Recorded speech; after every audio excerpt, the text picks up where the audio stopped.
42% బీసీలకు రిజర్వేషన్ కల్పించాలనే డిమాండ్తో BC JAC పిలుపు మేరకు రాష్ట్ర వ్యాప్తంగా బీసీ బంద్ కొనసాగుతుంది. BC JAC chairman MP R Krishnaiah Barkatpura depot ముందు బైఠాయించి తమ నిరసనను తెలియజేస్తున్న పరిస్థితి మనం చూడొచ్చు. ఇప్పటికే బీజేపీ నేతలు, బీసీ జేఏసీ నేతలు కూడా పెద్ద ఎత్తున డిపో ముందు బైఠాయించి తమ నిరసన తెలుపుతున్నారు. 42% రిజర్వేషన్లు కల్పించే వరకు కూడా తమ పోరాటం కొనసాగుతుందని చెప్తున్నారు. ప్రస్తుతం మనతో పాటు ఆర్ కృష్ణయ్య ఉన్నారు, ఒకసారి మాట్లాడారు. చెప్పండి, ఈ బంద్ ద్వారా ఎలాంటి బంద్ ద్వారా బీసీలకు న్యాయం జరగడం లేదు. న్యాయం అన్ని రంగాల్లో, రాజకీయ రంగంలో, విద్యా ఉద్యోగ రంగంలో, అన్ని రంగాల్లో ఇది ప్రజాస్వామ్యం. ప్రజాస్వామ్యంలో ఎవరి జనాభా ప్రకారం వారికి వాటా లభించాలి. 76 ఏళ్ల తర్వాత కూడా వాటా లభిస్తలేదు. అందుకే మా వాటా బాకు లభించాలని చెప్పి డిమాండ్ చేస్తున్నాం. రెండవది, అన్ని పార్టీలు కూడా చిత్తశుద్ధితో బీసీలకు పాల్పడాలని కోరుతున్నాం. ప్రభుత్వము అక్కడ ఇక్కడ దుబనిగా చూస్తుంది. మీరు సరైన పద్ధతిలో దీన్ని అన్ని రకాలుగా ఒత్తిళ్లు తెచ్చి దీన్ని ముందుకు తీసుకుపోయి 42 మీరు హామీ ఇచ్చారు. ఖచ్చితంగా పార్టీ పరంగా కాకుండా ప్రభుత్వ పరంగా చట్టరూపంగానే అమలు చేయాలని డిమాండ్ ఇస్తున్నారు. సో ఈ రోజు ఒక బంద్ ద్వారానైనా ఇంకా ఎలాంటి కార్యక్రమాలు భవిష్యత్తులో బీసీ జేఏసీ నిర్వహించారు? బంద్ అనేది ఫస్ట్ స్టెప్, ఆరంభం మాత్రమే. ఇంకా భవిష్యత్తులో ప్రజా సదస్సుల ద్వారా, బహిరంగ సభల ద్వారా, పెద్ద ఎత్తున ఇండియన్ మార్చ్ ద్వారా అనేక రకాలుగా ఒత్తిడి తీసుకొచ్చి ప్రభుత్వాలను, పార్టీలను, వ్యవస్థలను, న్యాయ వ్యవస్థ బీసీలకు వ్యతిరేకం, శాసన వ్యవస్థ బీసీలకు వ్యతిరేకం, రాజకీయ వ్యవస్థ బీసీలకు వ్యతిరేకం. అన్ని రంగాల్లో అన్యాయం జరుగుతుంది. ఇప్పుడు ఇది ఒకటే కాదు, అన్ని రంగాల్లో న్యాయం జరగాలని బంద్ ఫర్ జస్టిస్ అని పిలిపించాం. న్యాయం కొరకు బంద్. రిజర్వేషన్లకు కొన్ని అడ్డంకులు వస్తున్నాయి. ఈ అడ్డంకులను ఎలా అధిగమించబోతున్నారు? ఎక్కడ అడ్డంకులు వస్తున్నాయి? ప్రభుత్వాలు పర్ఫెక్ట్గా విధాన నిర్ణయాలు తీసుకుంటే ఎక్కడ అడ్డంకులు లేవు. పర్ఫెక్ట్గా కొట్లాడాలి. కొట్లాడితే సాధ్యం అవుతుంది. ఇప్పుడు తమిళనాడులో సాధ్యమైంది, ఇక్కడ ఎందుకు సాధ్యం కాదు? అదేవిధంగా ఎస్సీ ఎస్టీలకు జనాభా ప్రకారం ఇచ్చిందని మన సోదరులే నిన్న బహిరంగంగా ప్రకటించారు. బీసీలకు జనాభా ప్రకారం ఇవ్వడానికి ఇబ్బంది ఏముంది? ఇన్ని రోజులు 76 ఏళ్ళు ఏం చేశారు? ఈరోజు మీద నెట్టడం ఎందుకు అని చెప్పి నేను ప్రశ్నిస్తాను. సో ఇక ఎమ్మెల్యే పాయల్ శంకర్ ఒకసారి మాట్లాడదాం. బీజేపీ బయటికి మద్దతు ఇస్తుంది, కానీ ఇంటర్నల్గా కేంద్రంలో ఉన్నటువంటి అధికారంలో ఉన్న బీజేపీ పైన ఎందుకు ముందుకు వెళ్ళడం లేదని విమర్శలు వస్తున్నాయి. మీరేం చెప్తారు? భారతీయ జనతా పార్టీ 42% బీసీలకు రిజర్వేషన్లు రావాలని శాసనసభలో బిల్లు పెట్టిన వెంటనే అన్ని రాజకీయ పార్టీల కన్నా ముందు బిల్లుకు మద్దతు ఇచ్చింది భారతీయ జనతా పార్టీ. మద్దతు ఇవ్వడమే కాకుండా బిల్లులో ఉన్నటువంటి లోపాలని ఆ రోజే మేము ఎత్తి చూపినాం.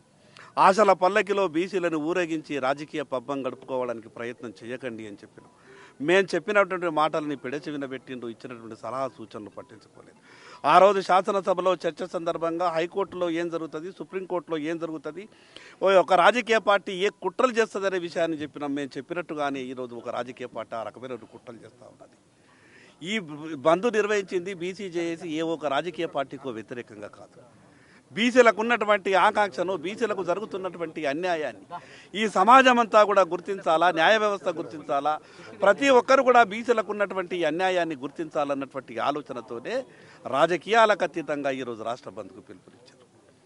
ఈరోజు తెలంగాణ ఉద్యమాన్ని ఏ రకంగానైతే విచ్ఛిన్నం చేయడానికి కొన్ని రాజకీయ పార్టీలు కుట్రలు పడినాయో, ఈరోజు బీసీ ఉద్యమాన్ని కూడా విచ్ఛిన్నం చేయడానికి ఇప్పటికే కొన్ని రాజకీయ పార్టీలు కుట్రలు ప్రారంభించినాయి. ఏం పాపం చేసిండ్రు బీసీలు? ఈరోజు 119 శాసనసభలో బీసీ శాసనసభ్యుల సంఖ్య ఎంత? ఏ జన్మలో ఏం పాపం చేసినాం? స్వతంత్రం వచ్చి ఇన్ని సంవత్సరాల తర్వాత కూడా మాకు కావాల్సినటువంటి హక్కుల గురించి మేము మాట్లాడితే ప్రభుత్వం గొప్పగా మాట్లాడింది కదా. చీమ చిటుక్కుమన్నా కూడా మేము అన్ని గమనిస్తూ ఉన్నాం. ఎక్కడికక్కడ కట్టడి చేసి రిజర్వేషన్ అమలు చేస్తామని చెప్పారు. ఏమైంది మీ చీమ చిట్టుకు మీ వ్యవస్థ? ఒకరిద్దరిని కంట్రోల్ చేయలేకపోయినరా? ఏ వ్యవస్థలు ఈరోజు బీసీ రిజర్వేషన్లను అడ్డుకుంటున్నాయి. అందుకే మేము ఏ రాజకీయ పార్టీ మీద ఆరోపణలు చేయదలుచుకోలేదు.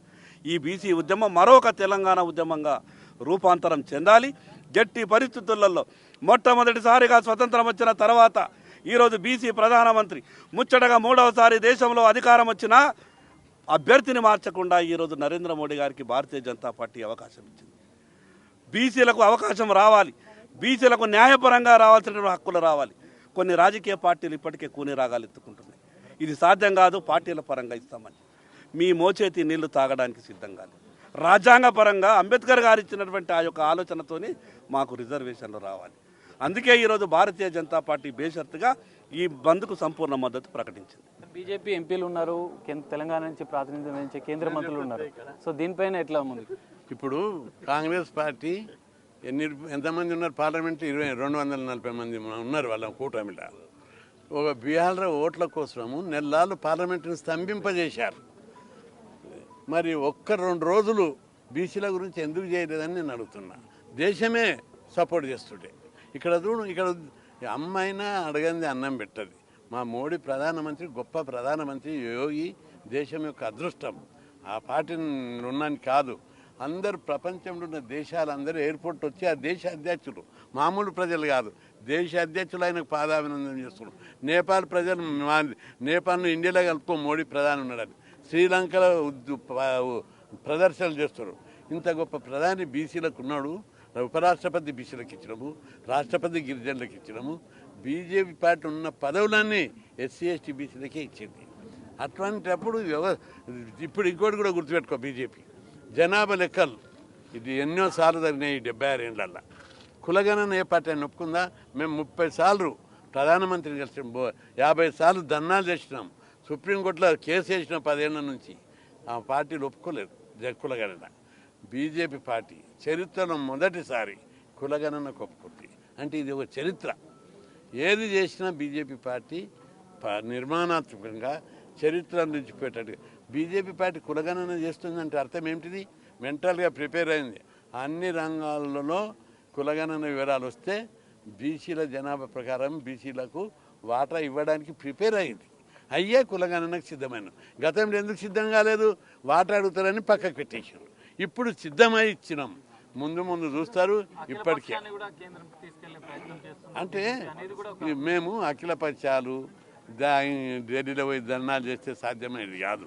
వ్యవస్థలను స్తంభింపజేస్తే వ్యవస్థలను ఒకసారి స్తంభింపజేస్తేనే సాధ్యమవుతుంది, మార్పు వస్తుంది అనేది మేము అనుకుంటున్నాం. ఒక వ్యవస్థ ప్రపంచం లోపల కూడా సమాజంలో మౌలికమైన మార్పులు ఎప్పుడు వచ్చినాయి? వ్యవస్థను కుదింపాలి, ఓసారి ఒక కుదుపు కుదుపాలి, అప్పుడే అందరు దారికి వస్తారు.